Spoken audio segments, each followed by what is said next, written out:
The key to scaling your business is being data-informed and employing evidence-based decision-making. So let's get specific and chat about how you can use A/B testing to increase retention.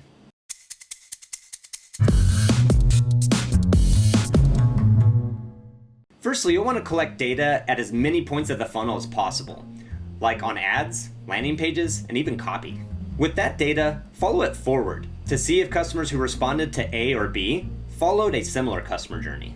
For example, did the group of customers who clicked on that first ad go on to purchase a specific product? And of that group, how many repeated their purchase or even subscribed?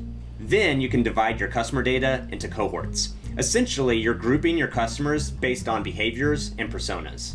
While you're doing this, you'll want to identify your ideal customer cohort. For example, which cohort had the highest LTV and which cohort had the longest active subscription period.